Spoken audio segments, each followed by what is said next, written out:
We're about to talk about Julie made that. We're about to talk about mental health. Yeah. All right, number one podcast listeners, we have some more video content. Hopefully you've liked the previous edition. So we wanted to record some more for you guys. I got my guy, Thomas Lewis, here as my co-host for the number one podcast in your headphones and number one podcast for your eyeballs. Yeah, I was going to say in your eyeballs. Where are you going with that? Yeah. Yeah. We're doing it Black Mirror style, actually. We're gonna inject it right into your eyeballs. So you can see it wherever you go. Yeah. But no, seriously, number one podcast listeners, hopefully you dig this content. Please let us know. You know how to get a hold of us in our socials. But if you don't know, here they are. Here they are. Look at what we can do now. Ooh, power. Bam! Can put them anywhere. Not just in the episode. Now it's gonna zigzag. Whoa. Bang. Sick. I'm like, fuck, I got to do that. Damn it. Fuck. Number one podcast listeners, of course, you've tuned in and are maybe watching the number one podcast in your headphones and for your eyeballs, Prem Brulee. I'm your host, Premal. That's Thomas Lewis. We did a NFL draft preview episode. Hope you dug that. We wanted to do a little just heart-to-heart mental health discussion. Some could call it a casual conversation. A casual convo with my guy, Thomas. And this is all happening because of you, so shout out to you. But shout out to me. Yeah, hell yeah. We wanted to have a casual conversation, talk a little life. We talk so much sports all the time, but you and I do a good job checking in with each other. So this is our opportunity to do so for you, number one. We do actually do a really good job checking in with each other. Yeah, even though we don't see each other often at all. Yeah. We definitely do a good job being like, hey, man, hope you're good. Yes, like, exactly. It's not just sports related, not just for the content. It's genuinely caring. So. It's not just for the content as we make a podcast on mental health specifically. Well, hopefully it helps How you guys. can we monetize checking in on the homies? Like, that's the real question. How can we do? No, but a little bit of both. Let's put it that way. Yeah. Never heard. We're doing it anyway. Yeah. Might as well monetize it. Yes. So I do want to use this episode to talk to you a little bit about your creative process and how it connects to mental health, of course. Yeah. But I think a nice way to start is to talk about your new short film coming out. Yes. Called Laurels. Yeah. It's a cool short. It's like a buddy comedy. Sweet. Yeah. It's a buddy comedy about two guys that get really high and start to hallucinate that they're winning awards in real life. And they appear on the screen, so there's like a meta play to it. It's really funny. I worked with the very talented Jake Fallon, Michael Ronca on it. They were both absolutely incredible in it. It was quite honestly like all cast. Sweet. Like 90% of like making something good is like just having good people on set. And like, they'd probably say the other. They'd probably give you credit. I right? don't know. I think like Michael would give me credit, but I think like Jake would he recognizes it's mostly like it's cast. Like I mean, it's like anytime you do anything, isn't it better when like everybody gets along? Yeah, you know what I mean. And totally. like the hardest part of making like a short is quite honestly like keeping vibes high. Yeah, because like it's a short film, no one's gonna like get super famous off it, and like. Even like short films like Whiplash, which went on to be like huge. The guy that played the drummer in that short film, he got like replaced for the feature film. Yeah. So like it's not. Yeah. It's rarely a stepping stone. Like a short film is rarely a stepping stone. Sometimes for the art. It's for the art. You have to like believe what you're doing. You have to believe in like each other. Yeah. And like, for instance, we had a guy flew in from Texas to be in this. Sweet. Like literally flew in from Texas. Probably lost money on the whole ordeal. Yeah. But like his name is Tyler Ivey. Shout out. Tyler. He quite honestly it's like you really don't understand what it's like to be on set with people. Like where you're doing mostly you're just like standing around. Like large portions of the time is like me and the crew like moving cameras around and like we really kind of saw it almost evolve, and it's like it really is like I don't want to say silly comedy, but it's like the kind of thing that like you're going to watch it and you're going to laugh and you're going to be like, oh, that was just a really fun time, like the whole way through. Yeah. And it only comes off that way because everyone on set was having a fun time. Yeah. You know what I mean? Can't fake like, it. Yeah. Like we had like a group of like goth kids, and like this one guy's like the leader of the goth kids. Yeah. And he like became like the leader of the goth kids. Like he was like DMing, he was like rounding them up, like getting everyone together. It was like, it's just like a really good vibe when you have really good people working on something. I mean, we're talking mental health. I think it both goes to that whole "you're only good as the company you keep." Yeah, yeah. It bodes in professional. Like, how many times you can be associated with the wrong group by who you hang out with, even at work, let alone in your personal life. So, so, and then like creative projects. Like, you know what I mean? Like one bad attitude and the thing's fucked. It's just completely contagious. Fucked. No one's gonna have fun. It's idea of taking pride in what you do, who you are as a person. Despite it maybe not getting accolades, a short film like that, you take pride in what you're doing for. Yeah, and you're like, you believe in it. You believe in the people around you. It's like the way that it like mental health is so important in making good art. Is literally its clarity. Yeah. If you have bad mental health and like you're not doing like good upkeep on what you do, you're never gonna have a good time making art. Yeah. Like I couldn't imagine getting in the headspace for it. Like exactly. And it's like you don't want to get people that disagree. If people don't like each other, like Jake and Michael get along great. Jake's much nicer to Michael than Michael is to Jake. But like if they didn't get along, you can't fake chemistry. Totally. You know what I mean? You just can't fake chemistry. And somehow I think there's like 10 people in the cast or whatever, and like all 10 people got along. Like we wrapped like almost a month ago. Yeah. And probably a month ago by the time this airs. And we still like DM. Like we're still like all in the group chat, just like hanging out, like chatting, like going to each other's shows. Oh, you've got to play. I want to be there. Oh, you're in this. Let me repost it. Like it's a lot like how honestly, like think of it like how you and I do stuff. Yeah. Like have you ever needed something and I haven't helped? Absolutely have I ever posted something that you haven't like reshared or reposted? Totally. Or Absolutely not. Because I think like if Julie or I have posted something for sale, I get an email that you bought one within 30 seconds. Yeah, like not absolutely. 30 seconds goes by where the art's not being supported. I mean, I think it's the easiest thing to support your friends and what they're doing. And it takes a lot of guts to be a creative because you're really putting yourself out there no matter what. It could be a comedy that you wrote, but it's still personal to you. Well, see, that's like I'm just gonna I'll just get deep fast. Yeah. Like when you think about being a stand-up comedian, it's like it's so hard on your mental health because a huge aspect of doing stand-up comedy is being likable. Yeah. It's like being likable. Like who's like a big comedian you know these days? Like Shane Gillis. Yeah. You know, have you ever seen any of his specials or anything? Okay, great. Funny guy. Yeah. He goes on SNL. He bombs 2 monologues. Yeah. All right. He bombs those monologues because they don't like him. Yeah. You know what I mean? Like he's antagonizing the kind of people that go to SNL shows. Those aren't his people. Yeah. It's like a stranger's crowd. No one's getting a ticket to go see Shane Gillis. Yeah. He's objectively a funny guy. Like he's a very funny guy. I watched Tires is like a great show. Great show, yeah. Incredible show. Like he's a very, very funny guy. But when he's not being liked, it doesn't hit. Right. Like when you see Shane Gillis content, where is it? It's like on his friend's podcast. Yeah. You know what I mean? It's at his shows. It's in his sketches. It's all like controlled in his world. And like that's an example of like someone who tends to kind of lean to the one side that does like him. Yeah. And it's so natural in comedy because if you're not liked, it's not going to hit. Yeah. It's just not going to hit. I just saw a comedy show at Catch a Rising Star in Princeton. I saw comedian Nick Bailey.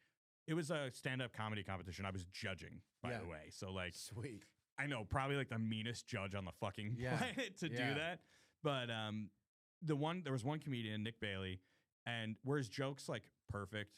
No. Yeah. Was his set refined? No, none of that stuff. But like, the crowd liked him. Yeah. The crowd liked him the whole time. Yeah. And like, even when a joke was missing, no one really seemed to care. Yeah. And it's like, it's so like, it's hard to get into that mental mindset of needing to be constantly liked. Like it's not healthy. That's taxing. It's not healthy. No. Like a comedian going on stage every day is not healthy. Like, right. Because it's subjecting yourself to only external validation. It's all external validation. Like I've done sets where I've bombed and thought I did a really good job. Like I was like, those jokes are funny. Like I've told those jokes before, people laugh. I feel like shit. Yeah. I know I'm funny. And it's worked before. I know, but I still, all of a sudden, I'm like, oh, these jokes are done. Yeah. Oh, these are dead. Like, no one wants these. These are killed. I got to get new jokes. And it's like, just because some people didn't like me. Yeah. You know what I mean? And it's like, that's really, it's like quite fucked. Yeah. Like, it's why, like, look at like Robin Williams. Yeah.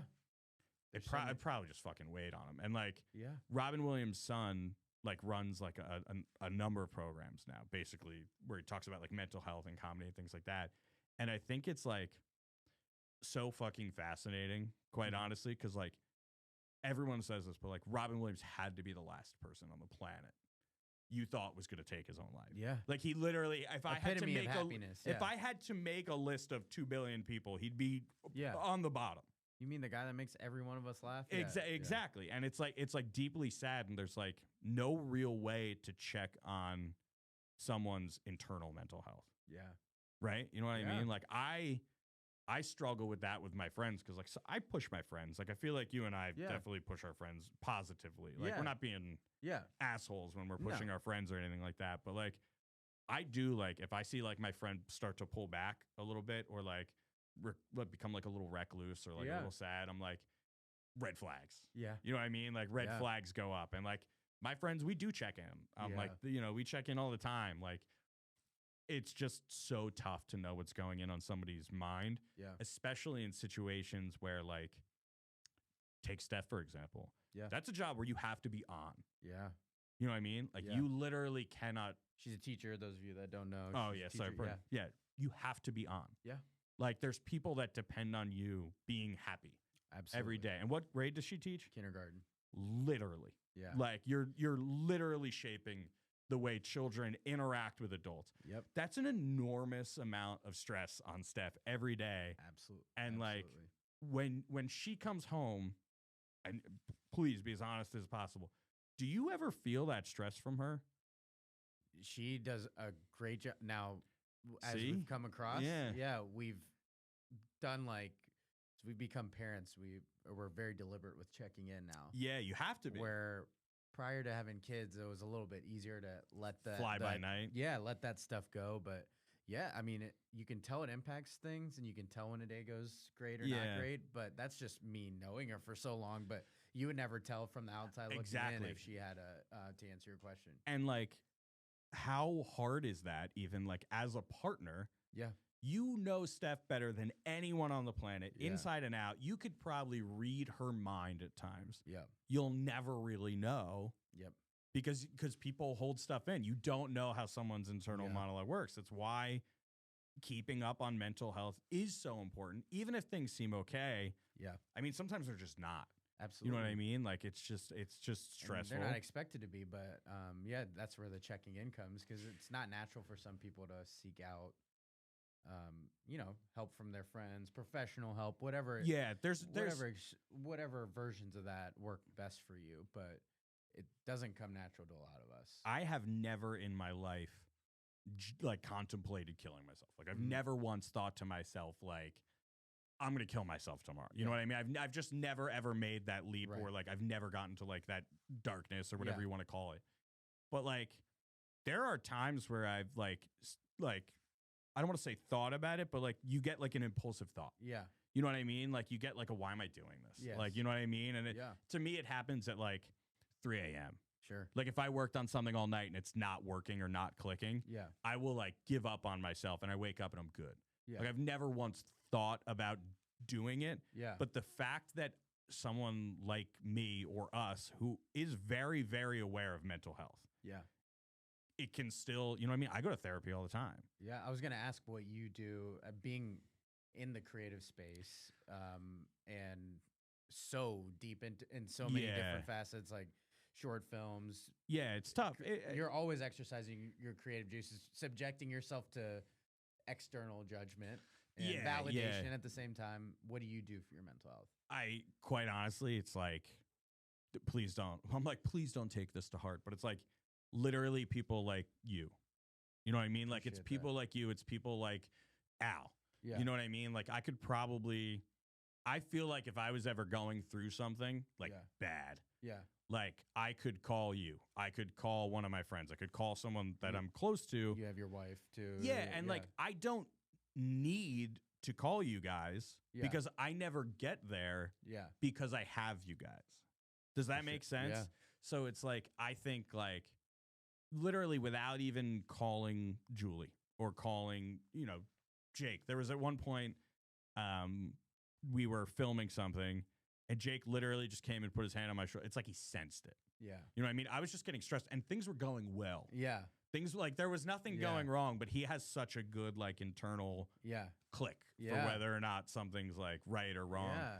And it's like more people need to do that. And it's like I don't even know how like as like a society people can start to get to a place where they start to internally check on strangers. Yeah. Which is like what we should be doing. Cuz the people out there, you might not be in a spot to be able to help others, but I think if you ever do get in that spot, I think it's important to like, be that person you wish you had. Yeah, exactly. Because you just never know, and you never know what someone's going through. But I think my main thing that I operate on, which I've mentioned to the number one podcast listeners out there, is that's you guys. That's you guys. When I think what's helped me is when I think about someone, I send them a text. Yeah. I think those are examples of like just someone knowing you're there. Like you're saying like, we're here even if you don't need us. If you don't know that, never assume that a person in your life knows you're there for that reason. I don't think you can make assumptions like that. So you do have to make a concerted effort to check in on the people that you're thinking about because... And they can be little, by the way. Yeah. These can be little signs. Like you and I do something extremely silly. I'm very happy we actually get to talk about this. We'll try a new soda. Yes. Yeah, like you're laughing because you know. Yeah. We'll try a new soda and like send each other a pic and be like, yo, this one's pretty good. Like you can skip this one. Yeah. That's mental health though. Yeah. That's literally checking in on your friends. That's like because it made you think of them. Yeah, and there's no context. There's no and the conversation is literally goes as far as like I'll pick it up and then like the other one sends us a review and we're like, I'm mid. Like remember I had that Oreo Coca-Cola one and I was like still never found that one. Oh dude, that was just a good skip. Good skip on that one. It tasted just like wet Oreo. Like it wasn't like it was like Coca-Cola front taste, Oreo aftertaste, which is like weird, bad. You would not dip Oreos in Coca-Cola. Why did you guys April Fools? Yeah, like we're just fucked they on that. They committed to the bit. But like that is like mental health. Like little things like that is mental health. Like Absolutely. that stuff's like really, really important. And like I think about all the time, like I think about in comedy specifically. Because like that's the world I'm probably like most tied into. Yeah. Like of all the worlds you could be tied into, it's probably that. And like I see so many comedians, like amateur comedians, who are like not great at it. Yeah. Okay. And it's like a hobby. Like for 99% of the world, it's a hobby. It's like how many rock stars are there? You know what I mean? Like, but how many people play guitar? You know what I mean? But no one does comedy thinking it's going to be a hobby. Yeah. So like at some point, there's like a real culture shock to every comedian out there, like good or bad. At some point, you're gonna be like, they don't like me. Yeah. And what's fucked up about and specifically about like comedy is you're right. You know what I mean? Like you are in front of a bunch of people. They do not like you. Yeah. You know this. You know this instantly. So the question then becomes more so like, how does that affect you? Yeah. And like I've seen it affect some of my friends like really bad. You know what I mean? Like I've seen some stuff where it gets like dark. Yeah. And it's like being an actor is a harder skill than being a comedian. Yeah. But like you have a veil. Yeah. Like if you're in a role and it sucks or like people, that wasn't me. Yeah. You know what I mean? It's very rare comedians go on stage as somebody else. Right.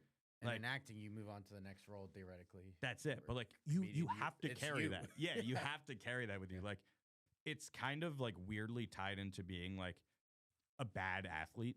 As weird as that sounds, like a bunch of guys get to the NBA and just like clank shots. Yeah. You know what I mean? And like they phase out of the NBA and then they're stuck being like, well, who the fuck am I? Yeah. Because like when I was 12 years old, I was the best kid in basketball. I'm probably my high school's greatest basketball player. Oh, you've ever known. Ever. It's your whole identity. Yeah, literally they have it. So then when you get there and you aren't good, it's like, now what?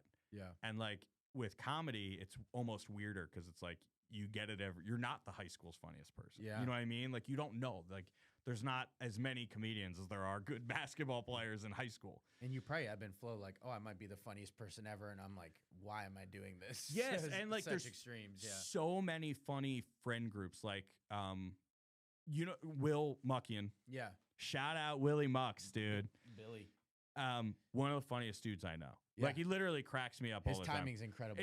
He's just such a funny guy. Like how do you think of he's so smart and like there's no way he'd be a good comedian. Yeah. It just his skill set doesn't line up for comedy like as funny as it's a he is. different type of funny, Totally good. And there's so many people that don't realize that. Yeah. And there's so many Will Muckians who are probably like the funniest person in their group chat or like the funniest person in their friend group. And like people will be like, "Oh, you should do stand up. You should do stand up." And it's like you're not funny if you're not good at stand up. Yeah. It just didn't work out. You can be funny and not be a stand up. Exactly. Comedian. It's like stand up's an art and it's such a vulnerable one. Like I keep trying to think of something like as vulnerable as that because like you need to be liked. Yeah.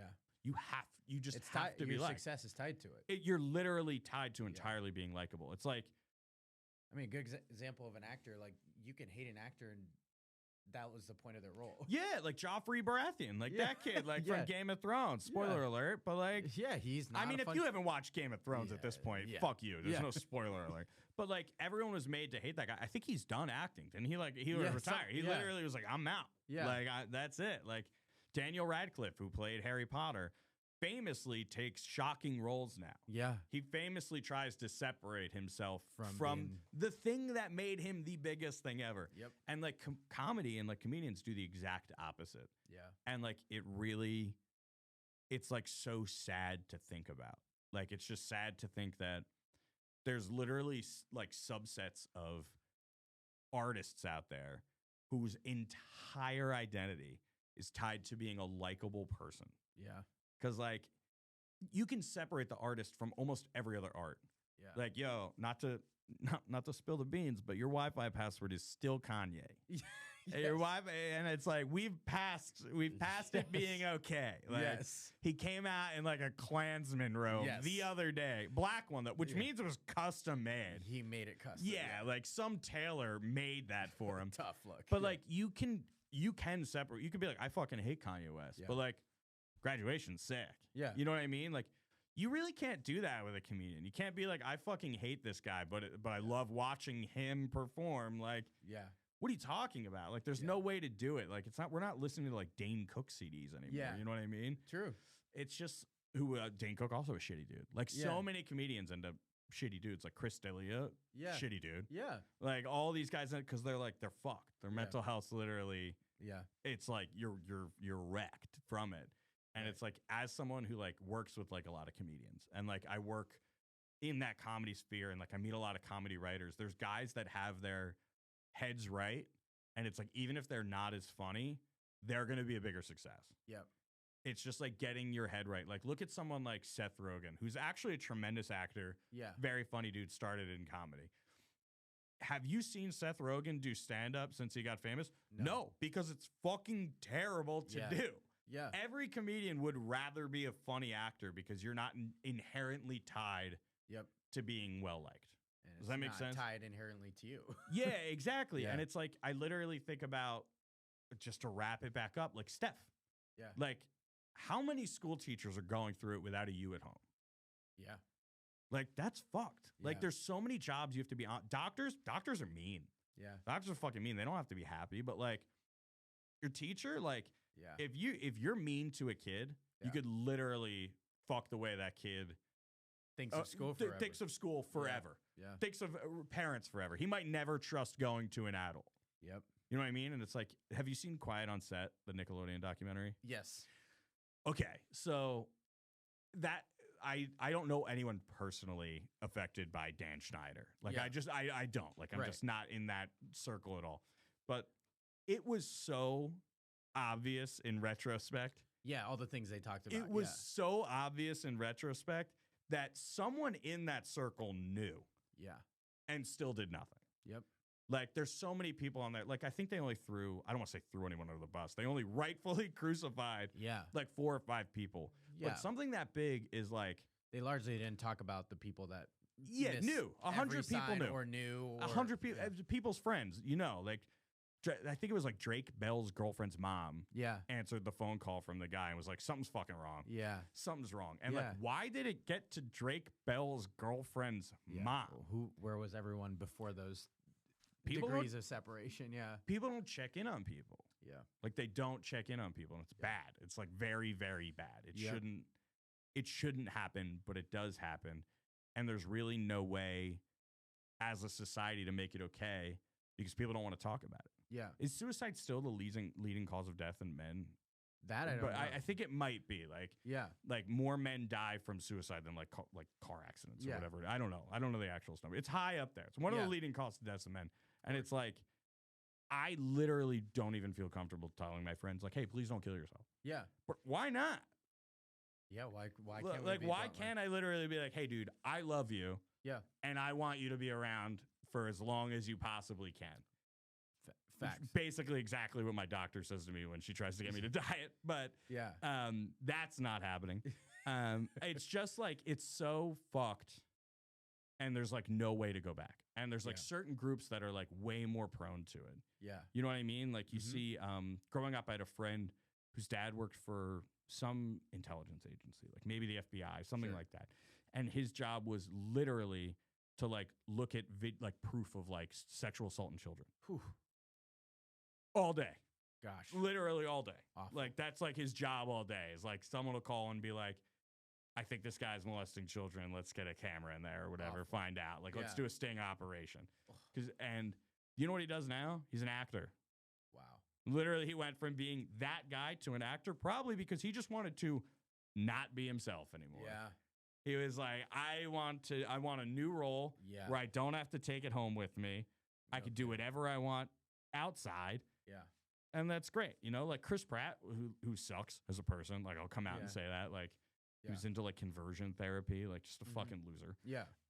He was like near homeless when he got Parks and Rec.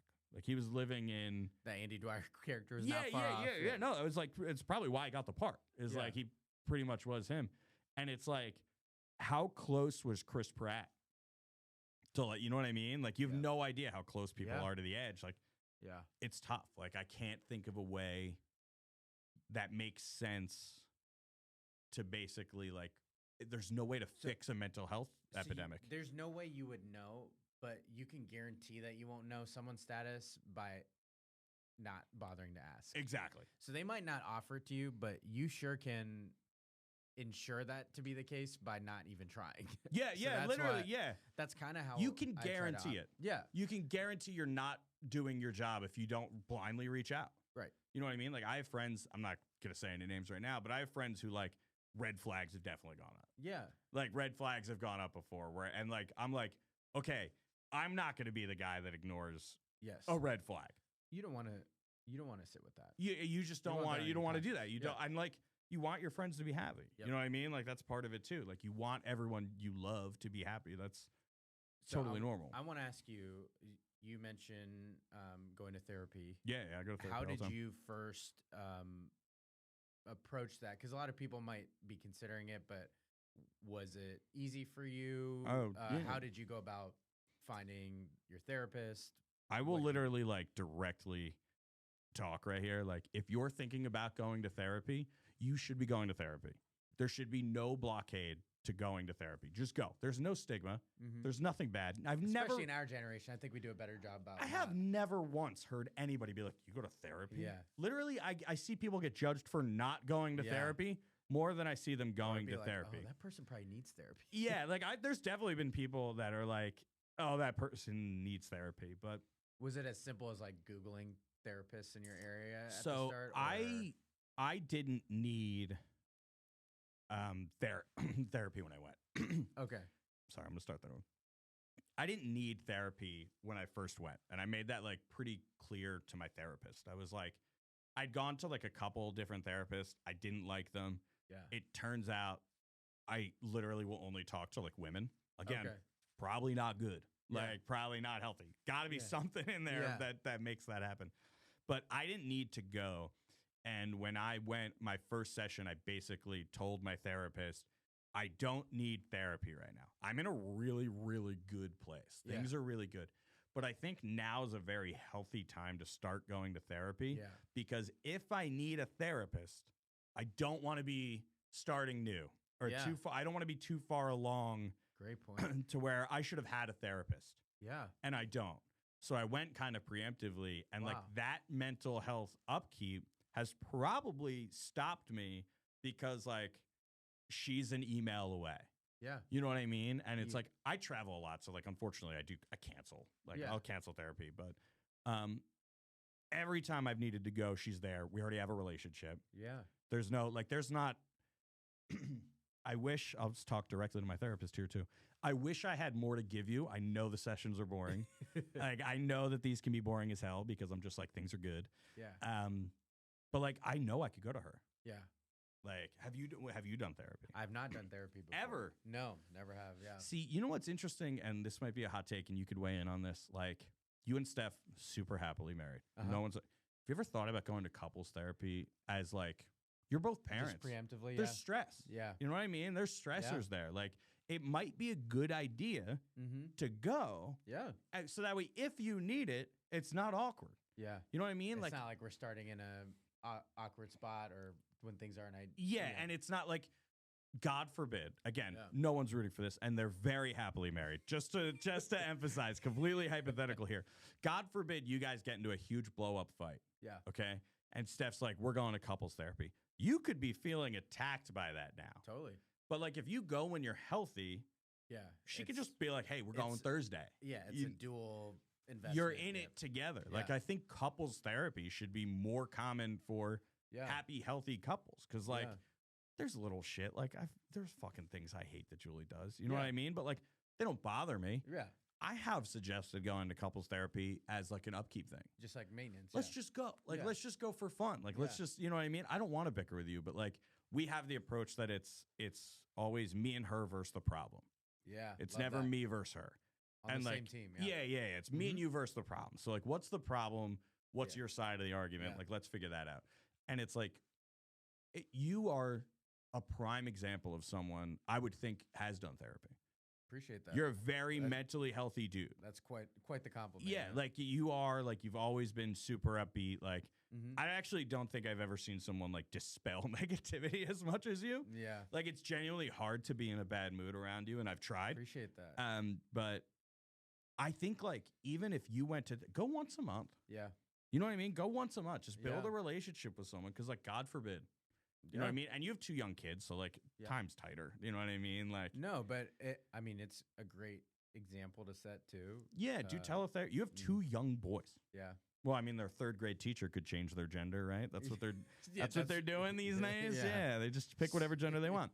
But like, you have 2 young boys. That'd be a great example to set. You know what I mean? Like, absolutely. Like, literally, the first thing I would do is I mean, I don't know if you Google therapists near me. Like, I don't know. I think I actually How did drove you find yours? I drove. So I was trying different therapists. Okay. And I was playing Magic the Gathering at a store, and I noticed there was a therapist across the street, and I was like, oh, I'm going to call them. They're right by my Magic the Gathering shop. Okay, so it's convenience. Yeah, it's literally, I mean, like, it is a if good I place need to start. Like, where else are you going to start? Yeah. And then when I moved, like, I was about 20 minutes from there. I moved closer to there, and they moved closer to my old house. Like, they switched. They moved at the same time. Okay. So I was like, oh, sick. So still inconvenient.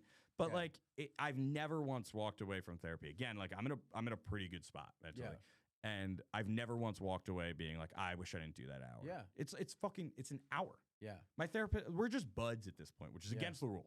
Yeah. By the way, we're not allowed to be friends with your therapist. Yeah. That's like rule number 1. Did you know that? Yes. I just from like, I feel like Hollywood and stuff. Okay, I didn't know that. Like, I literally, so we were doing this thing.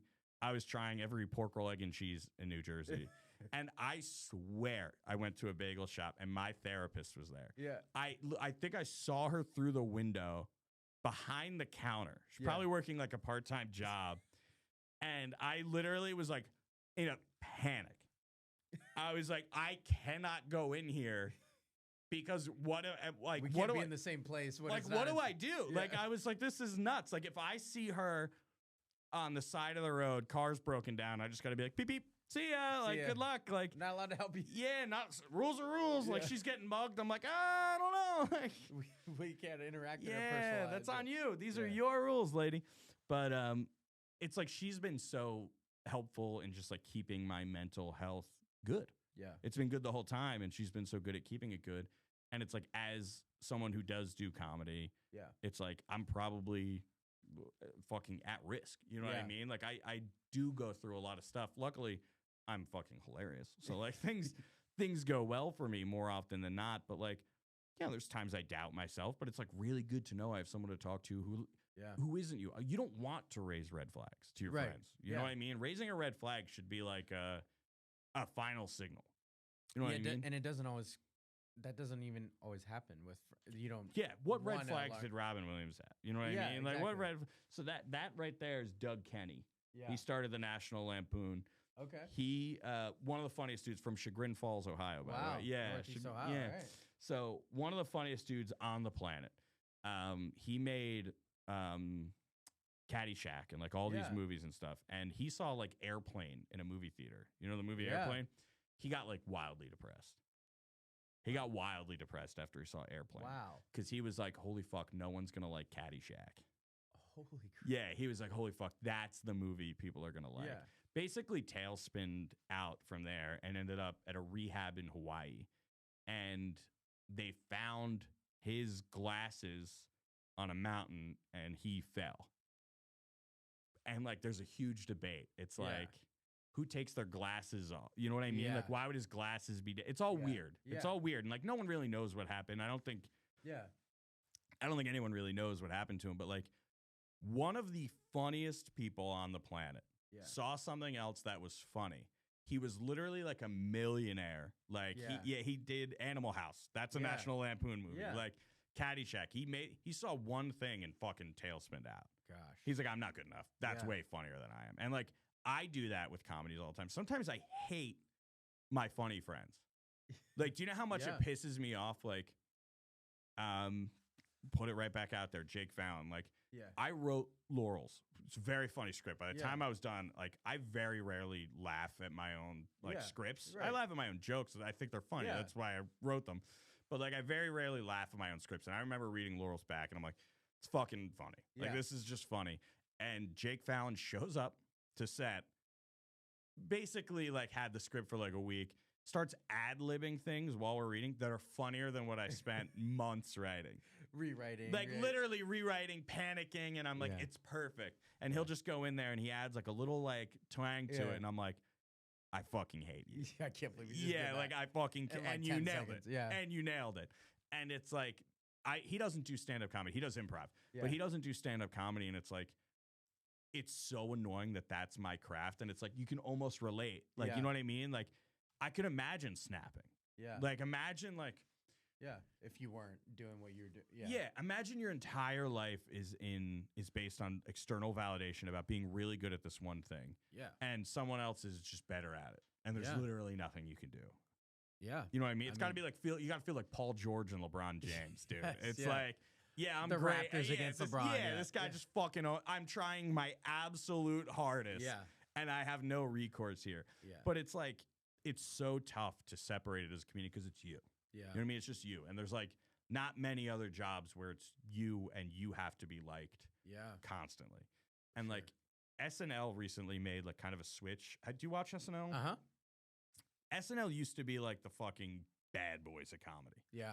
Like, it was on Saturday nights because they didn't want kids watching it. Yeah. Like, it was raunchy. It was, like, raw. It was, like, aggressive. And it was incredible. It was literally, like, trailblazing. Now it's just, like, parodies. Yeah. Now it's just, like, pop culture references over and over. It's a very watered-down version of it. And Lorne Michaels, who's been, like, the creator of SNL forever, and I think he was he does, like, cameos and things like that. He has such a good grasp on it that, like, even though it's made this entire metamorphose change from, like, literally, like, raw underground comedy, like, comedians no one's ever heard of, to, like, now we're pulling in, like, pseudo-celebrities and, like, we have great hosts every night. It's, like, the mental health it actually takes to completely change your entire identity of what you do and it still be successful is fucking rare. Yeah. It's rare in literally anything. Like, imagine Steph retired. Imagine you retired tomorrow. Yeah. You know what I mean? And, like, you work in a very, I don't want to shout out your job if you don't want to say it, but you work in a very job that people disagree with a lot. Yeah. You know what I mean? And it's just tough to, like, I could see it mentally weighing on you. And one day, let's say you stop, okay? And you start doing something else. And now all of a sudden you love this new thing you're doing. Yeah. And you're like, this is the best. Like, that's mental health. Yeah. That mental health is literally getting yourself out of situations you either don't like or can't sustain because like you'll go crazy trying to push yourself. Like multiple SNL comedians have died from drug overdose because of how high stakes it was. It was the funniest thing on the planet. I mean, SNL's okay now. Yeah. It's good for chuckles. It's not the funniest thing on the planet before. It used to be like the bastion of comedy. Now that it's was like funny your opportunity to see comedy. Yeah, that was it. It's like these are the funniest people. And like a lot of those SNL guys, by the way, were former National Lampoon writers for Doug Kenny. Yeah. So Doug Kenny basically, I think he turned down making a National Lampoon TV show, and Lorne Michaels, genius, was like, fucking idiot. Yeah. I could make this TV show and I can make it funnier than you even could. Yeah. And it's just so tough. It's just got to be so taxing as a creative person. Like, I don't deal with it as much, mostly because I do take like a lot of upkeep in my mental health. But it's so taxing as like a comedian to get on stage and need to be liked. Yes. Every single day. Like, we're about to start showing Laurels in like theaters, and like you're gonna be able to just like short showings, nothing like huge. There's no nationwide release. We're renting theaters, things like that. And it's like there's no way I could be there. Oh, really? There's no way I can be there. You don't like no way. Okay. There are jokes in there I swear are funny. Yeah. And like every time I watch it, the level of laugh, I don't hear the laughs, I will go fucking crazy. Yeah. And if I went to 10 showings and at least at every one showing, someone laughed at every single joke, wouldn't even mean anything to me. All I'd think about are which showings didn't they laugh at certain jokes. And you know what? There's jokes that are like, or why didn't more people laugh? Why didn't more people laugh? Why aren't we doing all this? Like, Laurels are like the little magical wreaths that go on a movie poster. Yeah, like that's a laurel.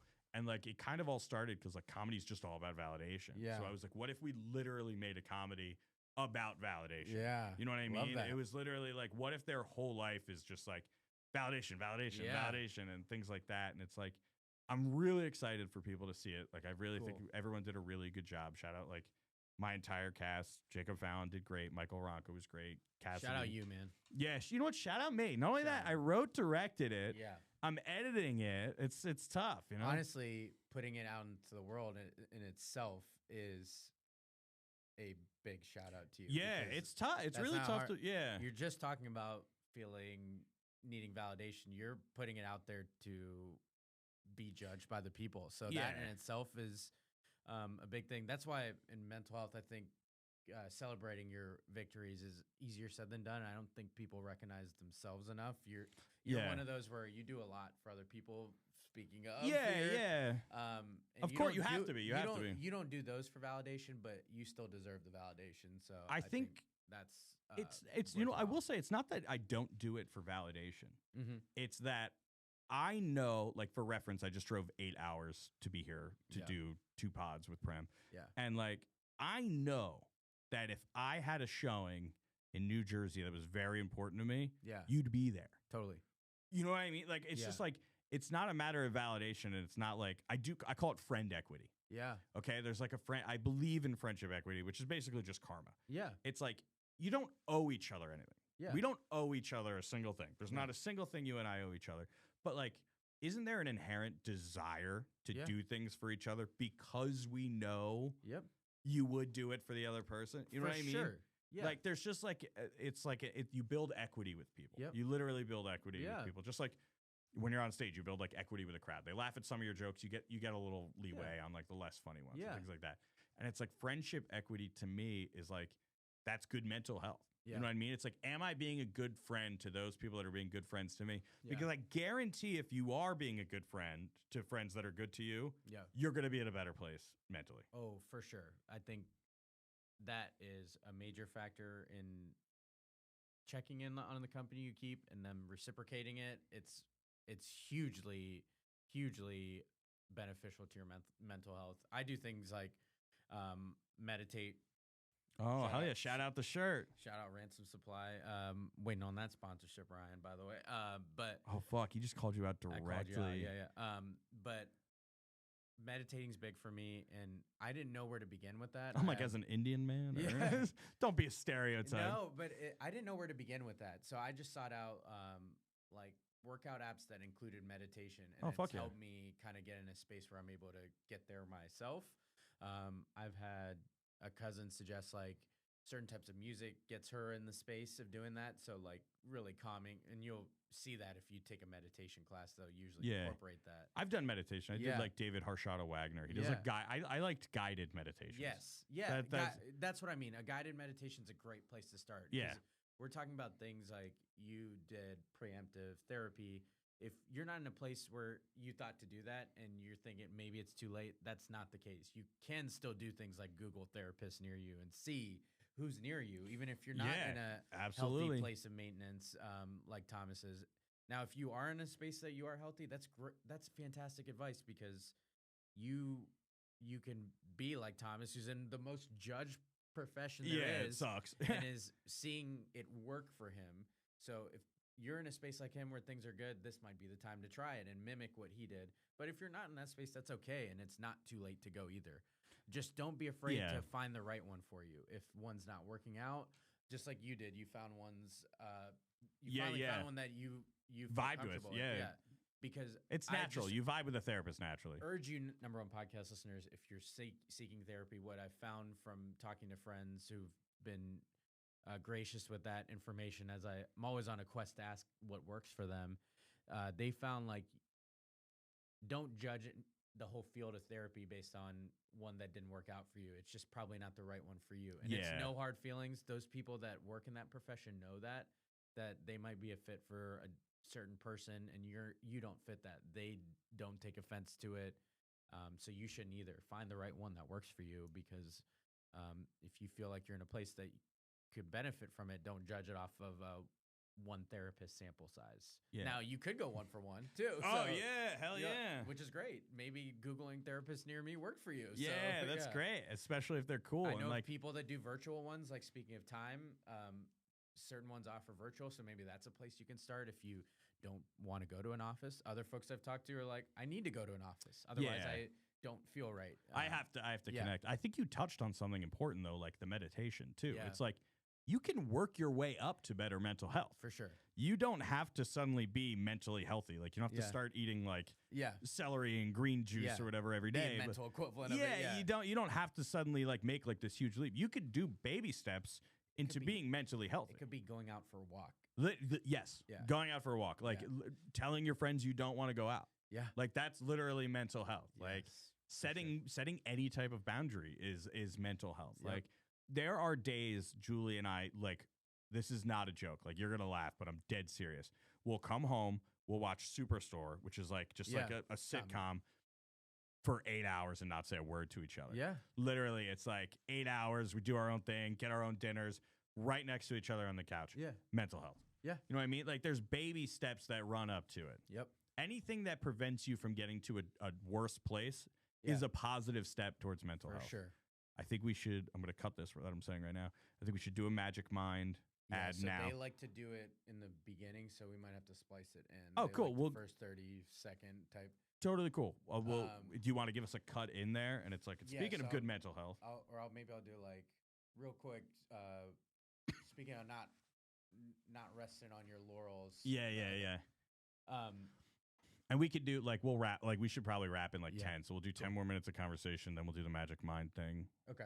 And then cut. And I'll give a Laurels punch and you can do a different punch.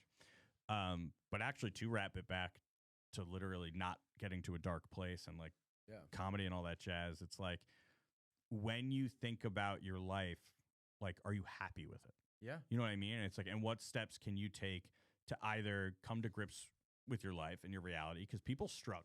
Like there's not I kind of hate this, and I see this all the time from like online influencers, and it like really fucking pisses me off, especially like as someone who works like entirely in a creative field. It's like, I hate when they say like, you could change your life tomorrow. You can make these steps. No, you cannot. No. You know what I mean? It takes like real work. It takes real work. And for some people, it's not even possible. Yeah. Like I happen to be like, if I had to pick like a charity I'd work with, it'd be like unhoused people. Yeah. Like I very often, like I have never carried leftovers past an unhoused person. Yeah. Bam. Yeah. Here you go. It's yours, dude. You need it more than me. Yeah. I wish I could do more. And it's like, because I recognize the difference between an unhoused person and me is like 3 things going wrong. Yeah. Literally like 3 things could go wrong and you could be at the absolute rock bottom of your life. Yeah. So it's all about like, how do I get myself to a spot? Like if you're watching this, you're on a smartphone. You're on a laptop, you're on a computer. You're in a better situation than a significant portion of people are. True. And if you're connected to the internet, which is like literally the greatest invention of all time, also probably the worst invention of all time, especially for mental health, but like you can actually actively take steps towards getting healthier every single day. Yeah. Every single day. Honestly, maybe if you're watching this on an Instagram reel, swipe on by. Go to the next one. Turn your phone off. Put your phone down. Yeah. We're going to sit here. I'll give you 15 seconds. I'll cut it. Just keep your phone off. Just close your eyes. Yeah. Take 15 seconds right now. Go to the next one. I'm sure it's some hot chick. It's someone better looking than us. And she's probably bouncing around. It's a reel of LeBron James. Yeah. The man on the Lakers. I love those things. But it's like literally doing tiny little things add up. Yep. Like it just adds up. Like every little positive step you make adds up. And you might not suddenly feel healthy because you went on a walk. Yeah. And you might not suddenly not feel judged because you ate healthier. Yeah. Or you know what I mean? Like you might not suddenly feel, but you're going to feel it by not getting worse. Yeah. You know what I mean? Like mental health's the kind of thing. It's like Sisyphus and that rock. Yeah. You know what I mean? He pushes the rock up the hill and it's like, he pushes it forever.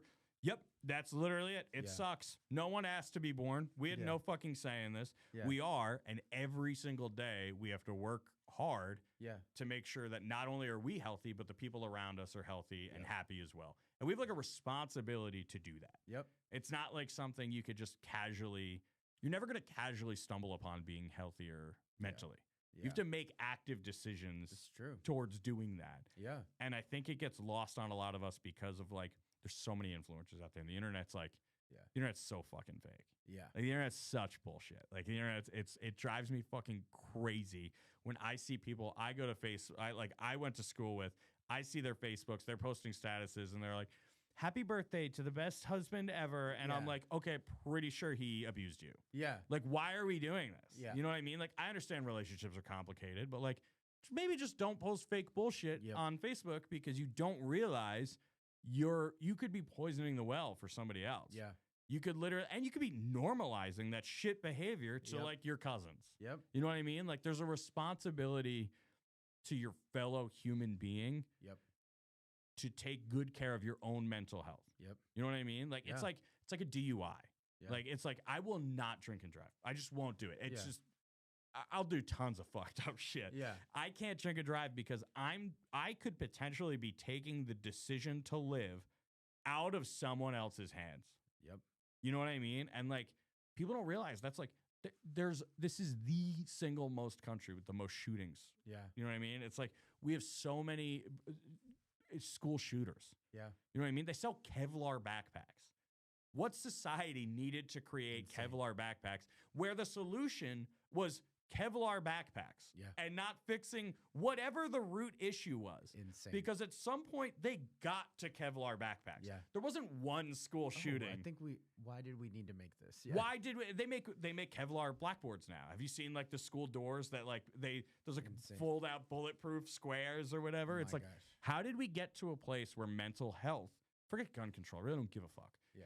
How did we get to a place where mental health became the least of our issues? Yep. When quite literally every single person has to live with their consciousness 24/7. Yep. There's no way to escape your own body. Yep. Don't give up.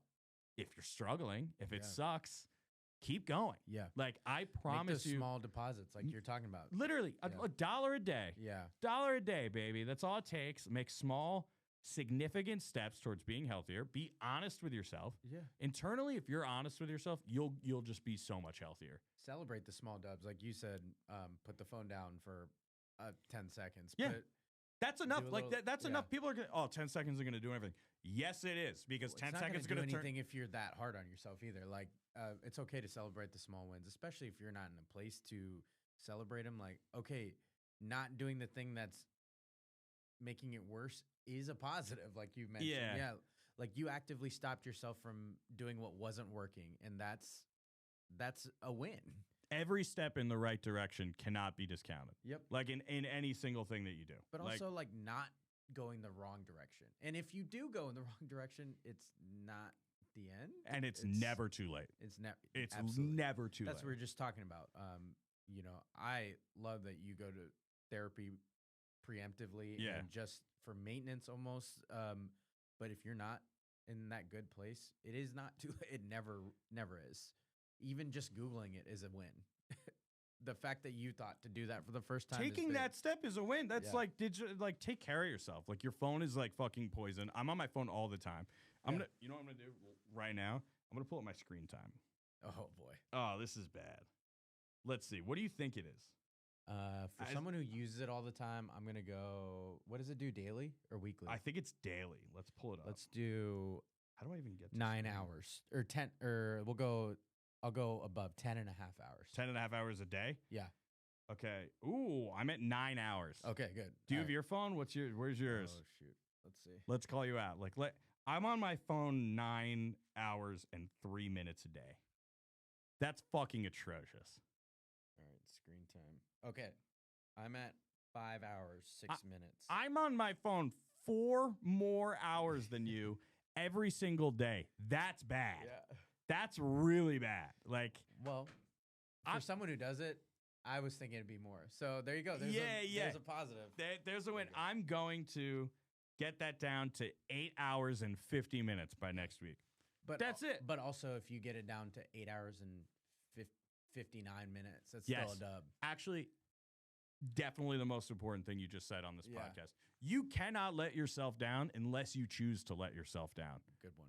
You literally cannot possibly let yourself down unless you actively decide to let yourself down. It's okay to fuck up and lose and fail and try and make comedy and it sucks. It's okay. Just keep doing it. Also, those of you that are in a good space and are checking on your friends, family, whatever, make sure you celebrate for them. If you feel that kind of call it maybe it's overly general, call it self-deprecation, but make sure you recognize the wins and the people around you too, because they might have their own inner voice is the only one they're listening to and they don't hear it. It might be obvious to you that they're doing great, but if they haven't heard it, they haven't hit that external validation. And maybe that's all they need to kind of jumpstart their own internal dialogue. So the next nice thing you do for a stranger could quite literally change that person's entire life. Totally. Could quite literally change that person's entire life. Send a whole reverberation, a butterfly effect in how they choose to operate with the people around them. And maybe that sounds crazy or I don't think it's crazy. I think it's spot on. Yeah. No, I think that's extremely accurate to say. For sure. That one nice gesture that you do even for yourself could literally make the world a better place. Literally could make the world a better place. Facts. Whatever you decide to do. Yeah. Literally, it could be loading up some hot chick's Instagram and fucking jerking off. If that's what you want to do, if that's what makes you happy, if that's mental health to you, go for it. You know what I mean? For one of those today. Dua Lipa's single, bro. We can't let this go. Sydney Sweeney's single. We're in the best time to be alive right now. Not letting go of that. There's hot single chicks out there. Or guys, whatever. Yeah, or guys. There's hot single people out there. No way that Timothy Chalamet relationship with that Jenner is real, though. They were hugging up on each other. That girl eats him alive. Well. No way. There's no better way to wrap this up, right? Yeah.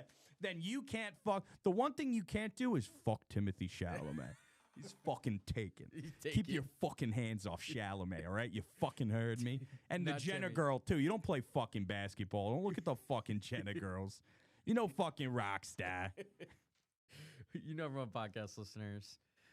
You know I usually wrap up with too much sense, but this whole casual conversation's been too much sense. So hopefully you enjoyed this. I've been promising some more mental health positivity, mental health content, not just sports content. You know, we're here for you, number one podcast listeners. Man of the people, a co-host of the People, Thomas, an exercise in positive mental health. This man made a trip for me to do this and this content for you all. So I hope you have the smallest gesture for someone else, or someone does that for you, because you deserve it. I hope you know you deserve it. Even if you're not hearing it, you can trust me. I wouldn't lie to you. I only fib about sports. So It's true. Yeah. Number one podcast listeners, you know the drill. Like, comment, subscribe. Hopefully you like this video content. Let us know how you feel about it. Hopefully you dig it. I want to shout out Sycamore Studios for shout out again. Sycamore Yeah. Studios. Incredible spot. Yeah. What town are we in? I don't even know where the fuck we Plain are. City, Ohio. I'm in Plain Sycamore. City, Ohio. This podcast studio is beautiful. Amazing. The visual studio is beautiful. Yes. The people here are incredible. They're great. They're learning to cut hair right now. Yeah. Live right now. They're doing haircutting sessions so they can Wow. cut their own kids' hair. That's called good parenting. Great parenting. My mom used to use a bowl, and that was the same bowl we threw up in. Yeah, see, That's we live and you learn. Generations. you live and you learn. But I want to thank you, number one podcast listeners, for tuning in, watching this content, hearing the content, however you consume it. You know the drill. Tell a friend to tell a friend. Check on your people. If you're not in a place to do that, make sure you surround yourself with people that do that for you. And you pay it forward when you do get in a good spot. Thomas, I want to shout out your short film coming out soon, Laurels. Let's go. Yeah. Okay, so you can watch Laurels. He'll post about it. I promise he'll post about it. I'll post about it. I'm going to shout out the whole cast in 60 seconds or less. I'll do this as quick as possible. Shout out Jake Perfield, who was the best boy on staff. He basically just ran around. That's a real job title, by the way. It's not like a fake name.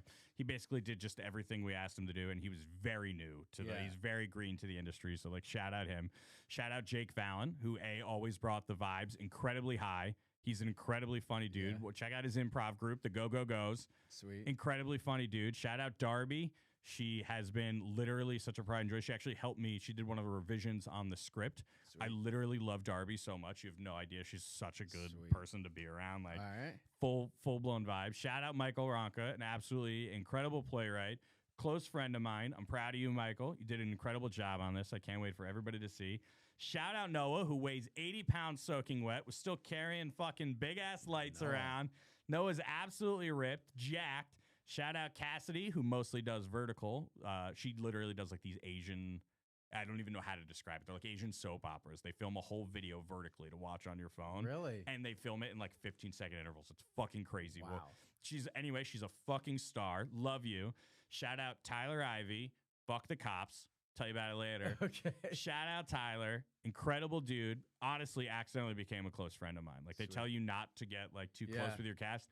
No fucking way. Tyler needs something. I'm there. No problem asked. Shout out Riley. We love you. You are the weirdest fucking person I've ever met in my entire life. Quite honestly, you scare the shit out of me. I was nervous around you every single day. I have no reason to be. I'm literally your boss on set every day. It's terrified to be around you. You just scare the fuck out of me in a good way. Great person. Nice hanging with you. And shout out Gabby, who showed up for literally, she showed up, drove maybe an hour and a half, said one line, fucking went home. Like, yeah, shout out. And shout out August. You're the best. Shout out Julie. Shout out Prem. Shout out literally everybody I love. Yeah. Thanks for watching. Shout out you for Laurels, and I'm sure all the people involved in that would shout out you, because it wouldn't happen without you, and it's cool to put that content out. So, and you ain't fucking Chalamet. You're not fucking Timothy Chalamet. Yeah. And thanks for coming all this way and having this casual conversation. It's nice to get back to it and talk.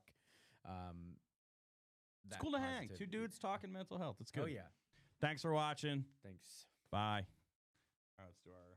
Okay. I'm going to do another shot of this. All right. Only because I think they're going to like it. Yeah. You know what I mean? All right, let's do it. All right. Honestly, I could use a shot of this, too. So, Thomas, speaking of not resting on laurels, Oh, nice. don't be resting on yours. Don't be playing yourselves and not getting yourself some magic mind here. I think it's due time that we... Let's cheers to this, brother. Cheers, bro. Let's go. Cheers to laurels. Cheers to magic mind. I swear to God, every time I drink one of these, it literally drinks so easy. It's amazing. Like, it feels like water, right? Yeah. Like, there's no bad... Because, like, I'll take a shot of anything and I go like this. Yeah. Like, if I take a shot of literally any alcohol, anything heavy, like even my first sip of coffee in the morning, Yeah. bad. This stuff goes down easy. Yeah. Magic Mind, number one podcast listeners, talk to you about it a bunch. Magic Mind, don't play yourself. Don't rest on your own laurels and not take advantage of this special deal I have for you. I've been teasing it for a few episodes. Make that sound effect. I want that sound effect.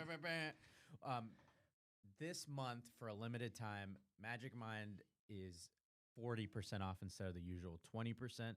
If you've been playing yourself and not getting yourself Magic Mind, despite me talking about it, now is your chance to do it at even a higher discount. That's 40%. You can do so and get this limited deal by going to magicmind.com/prem40. That's PREM, the number 4, the number 0. Enter the code PREM40, PREM40. That code's on your screen right now. Looking at the big center one. All right, look, ready? The code's here. You got to fucking catch it. It's going all over the place, dude. Oh, now it's bouncing from wall to wall like the little DVD menu. Is it ever going to hit the corner? Yeah. Let that thing go. Wait, it's flying to Premal. You got to dodge it. Bam! Prem 40. It's because I took Magic Mind. I was aware. Oh, that's what. Oh, you piece of shit. Yeah. Magicmind.com/prem40. Enter that code prem40 and you get 40% off. Don't play yourself. Get that monthly subscription. Delivers to your door. You have it ready to go just like we did.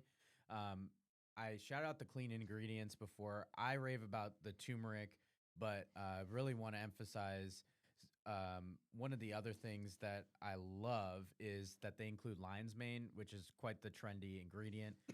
It's a mushroom considered a superfood due to its high levels of antioxidants, beta-glucans, and other beneficial compounds that have shown to have health benefits. That's why this feels so clean. You feel good about it. It's got a matcha taste. Yes, if you're at home, it's got a matcha. I think it's one of the main ingredients on it, but it does have a matcha taste and does go great in coffee. It's very like Dump green this whole juice. thing. Like, yeah. So I felt hot drinking it. Yeah. Like you feel like you feel like you. What did we say earlier? I'm going to switch it up.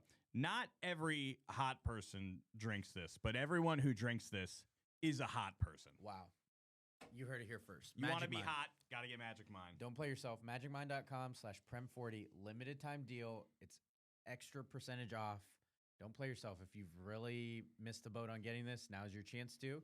If you already have, also use it. I'm cool with it. #1 podcast listeners. There you go. And Pete Holmes drinks it, apparently. I see Pete Holmes ads all the time. You like Pete Holmes, right? Yeah.